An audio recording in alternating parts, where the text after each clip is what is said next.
আসসালামু আলাইকুম বন্ধুরা, ছুটির দিন কেমন আছেন? আপনাদের ছুটির সকাল সুন্দর হয়ে উঠুক, এক কাপ চায়ে চুমুক দিয়ে ছুটির সকালে ঘুমের রেশ কাটান। সকলে ভালো আছেন আশা করছি, আমি ভালো আছি। আজকে যে বিষয় নিয়ে কথা বলবো সেটি এর মধ্যেই আপনারা জেনে গেছেন, কিন্তু একটি বিষয় আমাকে খুবই নাড়া দিয়েছে। সেটা আমরা জানতাম, কিন্তু জাতিসংঘের রিপোর্ট প্রকাশ পাওয়ার পর থেকে বিষয়টি আমার কাছে খুব উল্লেখযোগ্য বিষয় বলে মনে হচ্ছে। সবটাই সারা জুলাই ধরে 5ই আগস্ট পর্যন্ত যত ঘটনা ঘটেছে প্রত্যেকটি রোমহর্ষক এবং অকল্পনীয়। তার মধ্যে এই বিষয়টি বোধহয় আরও একটা জিনিস, আগে ঘটনাটা বলি তাহলে বুঝতে সুবিধা হবে সবার ক্ষেত্রেই। সেটি হচ্ছে যে জাতিসংঘ রিপোর্টে বলা হয়েছে যে জুলাই আগস্টে যেমন গণহত্যা হয়েছে, সাথে সাথে আমরা সবাই জানি যে প্রচুর মেয়েদের পার্টিসিপেন্ট হিসেবে মেয়েরা ছিল। অর্থাৎ এই অভ্যুত্থানের বড় একটা অংশীজন হচ্ছে নারী।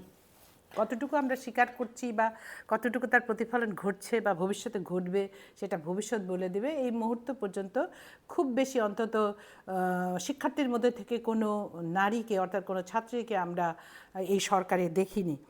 কিন্তু জুলাই আন্দোলনে মেয়েদের ভূমিকা ছিল অপরিসীম। আপনারা যদি মনে থাকে, ভুলে না যান তাহলে মনে হবে আমি বলার পরে যে চিটং সম্ভবত ভুল না করে যদি দেখা যাচ্ছিল যে একটা প্রিজনের ভ্যানে করে, অর্থাৎ পুলিশের গাড়িতে করে কিছু ছাত্রকে তুলে নিয়ে যাওয়া হচ্ছিল। তখন একটি মেয়ে এসে সামনে দাঁড়িয়ে কোনোভাবেই তাকে যেতে দেবে না। তখন পুলিশ বাধ্য হয়েছে, দীর্ঘ সময় মেয়েটিকে সরাতে চেষ্টা করেছে, তারপরে বাধ্য হয়েছে সেই ছেলেটিকে ছেড়ে দিতে।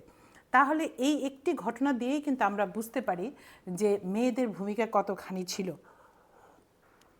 আমরা রাস্তায় দেখেছি যে সন্তানকে আটকাতে পারেনি মা, বা কেউ সন্তানের সাথে ইচ্ছে করেই গিয়েছে, সেই মায়েরা পানি বিলি করেছে, খাবার নিয়ে গেছে বাচ্চাদের সঙ্গে সঙ্গে, বা আহত হলে তাদেরকে নিয়ে চেষ্টা করেছে যতটুকু তাদেরকে সেভ করা যায় বা তাদের শুশ্রূষা করা যায়।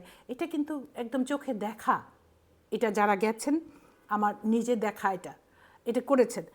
তো জাতিসংঘের রিপোর্টে দেখা যাচ্ছে যে এই নারীরা যারা এই আন্দোলনে সক্রিয় ভূমিকা ছিলেন, তার মধ্যে ছাত্রীরাই বেশি বলবো আমি, ছাত্রীরাও ছিলেন, শিক্ষক ছিলেন, কিন্তু ছাত্রীদের সংখ্যাই ছিল বেশি, এবং সঙ্গে কিছু অভিভাবক ছিলেন যারা তার সন্তানের কারণে বা নিজের থেকেই গেছেন। আমার সন্তান ছিল না, কিন্তু আমি নিজের থেকেই গিয়েছিলাম। তো সেখানে দেখা যাচ্ছে যে এই মেয়েগুলো, এই অল্প বয়সী মেয়েগুলো ইচ্ছাকৃত যৌন হয়রানির শিকার হয়েছে। এইটা কত ভয়াবহ আপনি চিন্তা করে দেখেন। পলাতক সরকারের নির্দেশনা অনুযায়ী নাকি এটি হয়েছে, তাদের অনুসন্ধানে, গবেষণায় এবং তারা যে তদন্ত করেছেন সেখান থেকে এই ফলাফল বেরিয়ে এসেছে। তার মানে আমাদের মগজে বা অত্যাচারী মানুষদের মগজে সবসময় ঢুকে থাকে শিশু এবং নারী। এদেরকে যদি কারোর, এরা সফট টার্গেট বলতে এরা এরা হচ্ছে অনেক, যে কোনো সমাজের শিশু এবং নারীকে খুব কি বলবো, একটা কেয়ারিং দৃষ্টিতে দেখতে বলা হয়। আইন বলেন, দেশের শাসন ব্যবস্থা বলেন, সমাজ ব্যবস্থা, সেখানে যদি পারপাসলি নারীর উপর এই ধরনের নির্যাতন, যৌন হয়রানির নির্যাতন করার জন্য নির্দেশনা দেওয়া হয়, তাহলে বুঝতে হবে কতটা ভয়াবহ ছিল বিষয়টি। যাতে কারণটা কি জানেন, যে এই ধরনের একটা পরিস্থিতিতে যখন একটি মেয়ে পড়বে, তখন সেই মেয়েটি আর ওখানে থাকতে পারবে না, কারণ এটাতে যে পড়ে সেই জানে যে এই অনুভূতিটা কি, এবং এটি হচ্ছে দোজকের চেয়ে বেশি অনুভূতি একটি অল্প বয়সী বা নারীর জন্য, মেয়েটার জন্য। আমি বলবো যে সেই সব অধিকাংশই নারী হয়ে ওঠেনি, যারা ছাত্রীরা ছিল 18, 20, 22 স্কুলের মেয়েরা ছিল, তারা কিশোরী বলা যায়, কিশোরী ছিল। তারপরে 18-র নিচে অনেক মেয়ে ছিল, এবং শিশু হত্যাও দেখা যাচ্ছে প্রায় 11-12% শিশু মারা গেছে যাদের বয়স 18-র নিচে, তাদেরকে শিশু বলা হয়। তাহলে এই যে আক্রমণ, একটা অভ্যুত্থানের মধ্যেও খুঁজে খুঁজে নারীকেই টার্গেট করা সরকারের কতটা নিকৃষ্ট কাজ। আমার কাছে অবাক লেগেছে। এবং সেই রিপোর্টটাই আমাদের মতো কোনো নারীরাই, যারা সংস্কৃতি কর্মী, সংবাদকর্মী, দেখা যাচ্ছে তারা দেশ থেকে বাইরে যে প্ল্যাটফর্ম বেছে নিয়ে তারা এই বিরুদ্ধে কথা বলছে। এই তদন্ত প্রক্রিয়াকে বলছে মিথ্যে, এই ঘটনাগুলোকে বলছে মিথ্যে, আয়নাঘর বলছে মিথ্যে, এবং আর যা কিছু আছে সবগুলোকেই বলছে মিথ্যে। কেন? একজন নারী যখন এই রিপোর্টটা দেখে তখন অন্তত অনুসন্ধান করে দেবে। সেই নারীরা, পুরুষরা তো বলছেই, বহু পুরুষ পালিয়ে গেছে, আমি যেহেতু এগুলো দেখি বা খবর রাখি, তো পুরুষরা তো বলছেই, সেটা তো আছেই। কিন্তু আমার কাছে অবাক লাগছে নারী যখন এই কথাগুলো বলছে, বেশ কিছু নারী যারা বাইরে আছে তারা এই কথাগুলো কিন্তু বলছে। তো সে কারণে এই বিষয়টা কিন্তু খুবই ন্যাক্কারজনক একটি ঘটনা। আমার বিশ্বাস হতে চায়নি। ওই মহিলাদের কথা যখন আমি শুনি তখন অবাক লাগে যে তারা জাতিসংঘের এই রিপোর্টটিকে অস্বীকারই করতে, যখন এগুলো বিশ্বাস করছে না, জাতিসংঘের মতো একটি সংস্থাকে যেটা সারা বিশ্ব এই রিপোর্টকে বিশ্বাস করছে, আমেরিকার মতো দেশ যেটা নিয়ে কথা বলছে না, তখন ভারত এবং ভারত যাদেরকে মদদ দিচ্ছে তারা এইটাকে নিয়ে অনেক আজে বাজে কথা বলছে। এখন আমাদের কি করা উচিত? একটা জিনিস খেয়াল করে দেখবেন, যে কোনো সমাজে কিন্তু নারীকে যদি টার্গেট করা যায় তাহলে অনেক কিছু হাসিল করা খুব সহজ হয়। এটা কিন্তু অনেক পুরানো পদ্ধতি, যার ফলে দেখা গেছে যুদ্ধে নারী নিগৃহীত হয়েছে, যুদ্ধে নারী ধর্ষিত হয়েছে, যুদ্ধে নারী হয়রানির শিকার হয়েছে, সমাজে নারী হয়রানির শিকার হচ্ছে। আপনি যদি বাসে ওঠেন, বাজারে যান, একটু বেরের মধ্যে যান, দেখবেন সেখানে ইচ্ছাকৃত তার কে যৌন হয়রানি করার চেষ্টা করা হচ্ছে। এবং আরও একটি বিষয় খুবই তাৎপর্যপূর্ণ, যে শিশু, একটা জিনিস প্রায় আমরা শুনছি, যে কি শুনছি কোনটা, যে কিশোর গ্যাং, আমি শব্দটা খুঁজে পাচ্ছিলাম না, কিশোর গ্যাং। এই কয়েকদিন আগে উত্তরাতেও এরকম একটি ঘটনা ঘটে গেছে। এক দম্পতি যাচ্ছিলেন, তাদেরকে তারা চাপাতে নিয়ে তাড়া করেছে। এই কিশোর গ্যাং সত্যি এটা নিয়ন্ত্রণ করা খুবই জরুরি হয়ে গেছে। কিন্তু একটা বিষয় আমাদের দেখতে হবে, কিশোর গ্যাং বলে যারা এই অল্প বয়সের ছেলেপেলেকে আমরা দেখছি, তারা কিভাবে হচ্ছে। খোঁজ নিয়ে দেখবেন যে রাস্তাঘাটে এই ধরনের বাচ্চারা ফুটপাতে শুয়ে থাকে, ট্রেনের প্ল্যাটফর্মে শুয়ে থাকে, আরও ছোট যখন থাকে। খোঁজ নিয়ে গেলে দেখা যায় রাস্তাঘাটে, আমি অনেকের সঙ্গে কথা বলি যখন চোখের সামনে পড়ে, বা কোনো কিছু নিতে আসে বা কিছু বিক্রি করতে আসে, যে তার বাবা মা কই, বাকি অধিকাংশ শতকরা প্রায় 99 জনেরই বাবা বা পরিবার নেই। হয় বাবা ছেড়ে চলে গেছে, মা অন্য জায়গায় বিয়ে করেছে, এবং তারা কিন্তু সমাজের একটা ইয়ের মতো, কচুরিপানার মতো ভাসে। অর্থাৎ তাদের মাথায় হাত দেওয়ার কিন্তু কেউ নেই। তারা অসুস্থ হয়, তাদের ক্ষুধা লাগে, তারা ব্যথা পায়, তাদের ভালো লাগে, তাদের শীত লাগে, মন্দ লাগে, কষ্ট পায়, কিন্তু সেই সময় কোনো হাত তাদের সামনে এগিয়ে আসে না। এটাও কিন্তু আমাদের ভাবতে হবে। কারণটা হচ্ছে কি, যখন এই ধরনের একটা শিশু বড় হয় তখন তার ভেতর থেকেও কিন্তু ক্ষোভ জমতে থাকে এবং তার মায়া মমতা কমতে থাকে। কারণ সে তো তার সামনে কোনো মায়া মমতার হাত পায়নি। যারা তাকে জন্ম দিয়েছেন, জন্মদাত্রী পিতামাতা, তাকেও ছেড়ে গেছে। অনেক ক্ষেত্রে মা দেখা যাচ্ছে অনেক সময় চেষ্টা করে সেই সন্তানদের আগলে রাখার, কিন্তু অনেক সময় দেখা যাচ্ছে সামাজিকভাবে, কারণ মাও তো একটা নারী, তার বয়স যদি কম হয় তাহলে সমাজে তারও কিন্তু সমস্যায় পড়তে হয়, সমাজে কিন্তু সেও বিড়ম্বিত হয়। এবং সে যদি গ্রামে থাকে তাহলে তো আরও সমস্যা, শহরে থাকলেও তো আর এক রকম সমস্যা, সে যদি গার্মেন্টস কর্মী হয় সেখানে আর এক সমস্যা।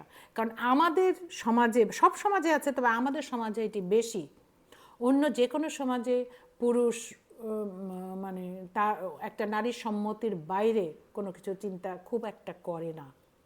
এই অনুন্নত দেশগুলোতে, আমাদের মতো দেশগুলোকে আমরা মনে করি নারী যে কোনো নারীকেই আমরা যা কিছু বলে দিতে পারি, সেটি শিক্ষিত অশিক্ষিত, বয়স্ক বা কম বয়সী তা নয়, নারী হলেই হলো।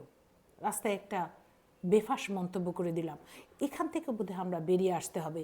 আপনি একটা জিনিস খেয়াল করেন, যেটা দিয়ে আজকে কথা শুরু করেছিলাম, আপনারা যদি ভেবে দেখেন কেন এই কথাগুলো আসছে, দেশের রাষ্ট্রপ্রধান যদি যৌন নির্যাতনের মতো বিষয়কে উস্কে দেয়, তার দলীয় কর্মীদের পুলিশ বাহিনী হয়তো করে নাই, তার দলীয় কর্মী নেতারাই হয়তো করেছেন।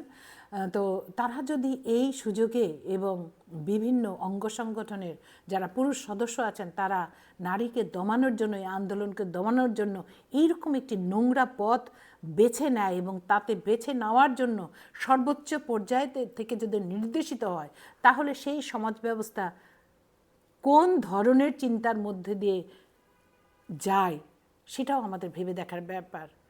আমরা শুধু এই উপর এই করব সেই করব বললে কিন্তু হবে না, আমাদের মানসিকতার পরিবর্তন হবে। আমরা দেখছি প্রতিদিন বিভিন্ন দল এই চায় ওই চায়, বিভিন্ন সংস্থা, বিভিন্ন বিভাগ, মানে চাকরিগুলোর ক্ষেত্রে সরকারি বেসরকারি বিভিন্ন দাবি দেওয়া, কিন্তু কেউ বলছে না যে নিজেকে পরিবর্তন করব। কেউ কিন্তু তার আচরণ পরিবর্তন করছে না। দেখা যাচ্ছে রাস্তায় সুযোগ পেলে উল্টো দিক দিয়ে যাচ্ছে, লেন মানছে না, ইচ্ছা মতো যাচ্ছে, হর্ন দিয়ে যাচ্ছে, যাত্রী রাস্তার মধ্যে গাড়ি থামিয়ে যাত্রী তুলেছে। অর্থাৎ যে ব্যবস্থাগুলোতে প্রত্যেকে যদি তার অবস্থান থেকে মেনে চলতো, তাহলে এখন এই বর্তমান সরকারকে নিয়ে এত সমালোচনা করতে হতো না। কিন্তু আমরা কি লক্ষ্য করছি, আমরা সাধারণ মানুষ, আমার মতো যারা বিভিন্ন কথা বলছেন এই মিডিয়ার মাধ্যমে, অর্থাৎ এই প্ল্যাটফর্মটাকে বেছে নিয়েছেন, তারাও কিন্তু দেখেন অনেক সুপারিশ করছেন, অনেক বুদ্ধি দিচ্ছেন। সরকার এই পারলো না, ওই পারলো না, এটা করলো না, এটা এভাবে করলে হতো, এইটা করা উচিত, ওইটা করা উচিত। আমরা অন্যের উচিতটা কিন্তু খুব দেখি, নিজেদেরকে উচিত সেটা কিন্তু ভাবি না। এই উচিতগুলো আমাদের প্রত্যেককে ভাবতে হবে। আমাদের ভাবতে হবে যে নারী পুরুষ নির্বিশেষে এই সমাজের সুরক্ষা পেতে হবে। সেটা শিশুকাল থেকেই খুবই জরুরি। যখন একটি ছেলে বা একটি মেয়ে সমাজের জন্য উপযোগী হয়ে না ওঠে, অর্থাৎ তার শিশুকাল না শেষ হয়, 18 বছরের বেশি না হয়, কারণ 18 বছর আগে একজন ভোট দিতে পারে না, তাকে বাংলাদেশের নাগরিক হিসেবেও সেইভাবে স্বীকার, নাগরিক তো অবশ্যই, মানে তার শৈশবটাকেই বিবেচনা করা হয় তখন পর্যন্ত। সে কারণেই সেই পর্যন্ত তাকে সুরক্ষা দেওয়ার দায়িত্ব যেমন রাষ্ট্রের, সেই রকমই পরিবারের, সমাজের। আমি আমার শিশুটিকে সুরক্ষা দেব, তার নিরাপত্তার কথা চিন্তা করব, কিন্তু সমাজের আরেকজন যদি আমার শিশুটির প্রতি অন্য ধরনের আচরণ করে, আমার মেয়েটি স্কুলে যাওয়ার সময় যদি বিভিন্ন ইভটিজিংয়ের শিকার হয়, নিগ্রহের শিকার হয়, তাহলে কিন্তু কোনো সমস্যার সমাধান হবে না। কারণ যে ব্যক্তিটি করছে তারও কিন্তু বোন আছে, তারও অনেকেরই মেয়ে আছে। মানে অদ্ভুত একটি সমাজ ব্যবস্থা। পুরুষের এই নোংরা দৃষ্টিভঙ্গিকে দূর করতে হবে, এবং শুধু পুরুষ বলবো কেন, নারীরও। কারণ এই নির্যাতনের বিষয়টি নাকি এসেছে সর্বোচ্চ ইয়ের থেকে নির্দেশনা। আমি খুবই অবাক হয়েছি, কারণ আরও অবাক হচ্ছি যে নারীরাই সেটাকে অবিশ্বাস করছেন যে এগুলো কিছু হয়নি। তার মানে নারী যে এই ধরনের নির্দেশনা দিতে পারে তা সত্যি। তাহলে কি করে আপনি সমাজ থেকে এই ধরনের অন্যায় আচরণ দূর করবেন? আপনি যদি আপনার নিজেকে নিয়ন্ত্রণ না করতে পারেন, নিজের খারাপ কাজগুলোকে থেকে বিরত না থাকতে পারেন, আপনি যদি দুর্নীতি নিজের বন্ধ না করতে পারেন, আপনি যদি যে কোনো কাজ, আপনি যে কাজটা করছেন সেটা সঠিকভাবে না করেন, সেখানে ফাঁকি দেওয়া শুরু করেন, তাহলে ভালো কিছু হবে না তো। কারণ আপনাকে আমাকে পাহারা দিয়ে কোনো কিছু করা সম্ভব নয় সরকারের পক্ষে, কারো পক্ষে সম্ভব না। যার যার অবস্থান থেকে যার যার দায়িত্ব তাকেই পালন করতে হবে, অন্য কাউকে নয়। অন্য কাউকে দিয়ে দায়িত্ব পালন করিয়ে একটি দেশের রাষ্ট্রীয় কাঠামো, সমাজ কাঠামো, পারিবারিক কাঠামো কোনোটি পরিবর্তন করা, অর্থনৈতিক কাঠামো কোনোটি পরিবর্তন করা সম্ভব নয়। রাষ্ট্রের সহযোগিতা লাগবে, সাথে জনসাধারণের সাহায্য সহযোগিতা লাগবে, একতাবদ্ধ হতে হবে। কিন্তু আমরা দেখছি রাজনৈতিক দলগুলো কোনো কিছুতেই একতাবদ্ধ হতে পারছে না। আমাদের দেশের মেয়েরা, বিশেষ করে অল্প বয়সী নারী শিশু এবং ছেলে শিশুও নিগৃহীত হচ্ছে, কিন্তু যৌন নির্যাতনের শিকার হচ্ছে এবং পুরুষ দ্বারাই হচ্ছে। সেটিও চিত্রও কিন্তু ভয়াবহ। এটিও কিন্তু আমাদের মনে রাখতে হবে। যেসব ভাসমান বাচ্চারা আছে তাদের কথা আমাদের ভাবতে হবে, রাষ্ট্রীয়ভাবে তাদের পুনর্বাসনের ব্যবস্থা করতে হবে। এবং সেই প্রসঙ্গে একটি কথা বলে রাখি, আমরা শিক্ষিত বেকার না বাড়িয়ে দেশে যদি কারিগরি শিক্ষার উন্নয়ন ঘটাতে পারি তাহলে মনে হয় এটি বেশি ফলপ্রসূ হবে। কারণ শিক্ষিত বেকার অর্থাৎ সর্বোচ্চ ডিগ্রি ধারণ করে বহু ছেলে মেয়ে বেকার হয়ে ঘোরাঘুরি করছে।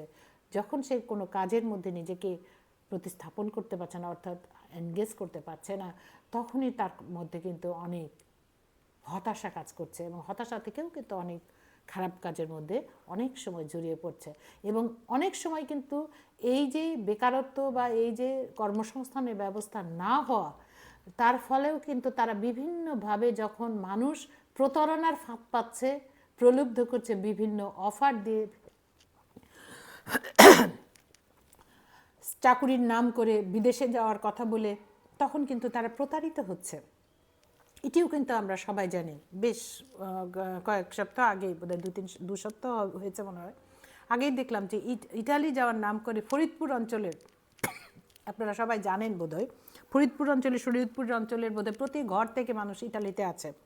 সেখানে এক লোক যে ইটালিতে পাঠায়, সেখানে যে বেশ কিছু মানুষ এর খোঁজ নেই এবং 2-3 জন মানুষ উদ্ধার হয়েছে, দেখলাম কঙ্কালসার শরীর।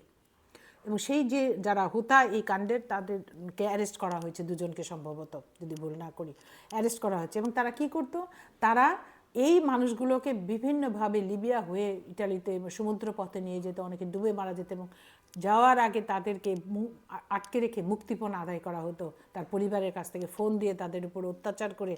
এবং পরিবারগুলো জমি জমা যেটুক থাকতো বা ধার কর্জ করে ভালো সুখের আশায় যে ছেলেটিকে পাঠিয়েছিল, যে ছেলেটি মনে করেছিল যে পরিবারের মুখে হাসি ফোটাবে, সে উপার্জন করে মনে করেছিল ইউরোপ হচ্ছে স্বপ্নের দেশ, সেখানে একবার পৌঁছতে পারলেই সকল সমস্যার সমাধান। কিন্তু দেখা গেছে তাদের কোনো খোঁজ এখন মিলছে না। সেই ছেলেটি বা সেই ছেলেরা বা সেই লোকরা, সেই মানুষগুলো যদি দেশেই তার কর্মসংস্থান হতো, নিশ্চয়তা থাকতো, তাহলে এইরকম বিপজ্জনক পথ পাড়ি দিয়ে সে ইউরোপের সন্ধান করতো না। এবং পরিবারের বোধহয় দেখা উচিত, যে পয়সা তারা টাকা পয়সা ধার করে এইসব দালালদের হাতে দিচ্ছেন, সেই সব দালালদের কাছ থেকে এই টাকাগুলো যদি এই ছেলে পেলে এই দেশেই কাজ করে, তাহলে কিন্তু তার দিন যাপন হয়ে যাবে। আমি দেখেছি যে মানুষের সৌদি আরব যায়, সৌদি আরবে বাংলাদেশের মানুষ এইসব ছেলে পেলে 20, 22, 25, 30 বছরের মধ্যে বয়স বা তার চেয়ে বেশিও আছে, তারা কত পরিশ্রম মানে কি একটা অমানবিক পর্যায়ের কাজ করে সারা দিন রোদের মধ্যে। এবং কি রোদ, এটা তো আপনাদের বলে বোঝাতে হবে না, যে পায়ে লাগলে পায়ে ফোসকা উঠে যায়, সেখানে তারা কাজ করে এবং সেখানে বেতনও কিন্তু ভালো নয় এবং অ্যাম্বাসিগুলো তাদেরকে কোনো সাহায্য করে না। এটা একটা সার্বিক অবস্থা, সামাজিক অবস্থা। সেখানে নারীও কিন্তু যে নির্যাতনের শিকার হচ্ছে, কম বেশি অনেক ক্ষেত্রেই হচ্ছে, সেই সংবাদও কিন্তু আমরা পাচ্ছি। তাহলে আমাদের মাথায় রাখতে হবে, নারীর সুরক্ষা দিতে হলে, শিশুর সুরক্ষা দিতে হলে আমাদেরকে সেই সব জায়গায় কাজ করতে হবে। এবং এই গণ অভ্যুত্থানের সময় জুলাই বিপ্লবে যেসব মেয়েরা নিগৃহীত হয়েছে, যেগুলোকে আইডেন্টিফাই করা সম্ভব হয়েছে, সেই সব মানুষের পানিশমেন্ট অর্থাৎ বিচার করে তাদের যে সাজা প্রাপ্য সেটি দিতে হবে, যাতে ভবিষ্যতে সে আর কখনো কোনো নারীকে হেনস্থা করার সাহস না করে, সুযোগ না পায়। এই বিষয়ে আমাদের শুধু না, সামাজিকভাবে মানুষের সচেতনতা বৃদ্ধি করতে হবে, মানুষকে বোঝাতে হবে, সমাজকে বোঝাতে হবে যে নারী পুরুষ সমাজেরই অংশ। নারীকে অপমান করে, নারীকে নিগ্রহ করে কোনো সমাজ উপরে উঠতে পারে না বা এগিয়ে যায় না।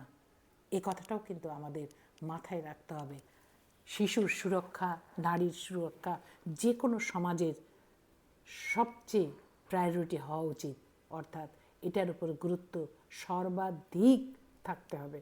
তবেই সেই সমাজ ব্যবস্থা, আমরা যে নতুন বন্দোবস্তের কথা বলছি, সেই বন্দোবস্তে এই সংস্কার হওয়াগুলো খুবই জরুরি।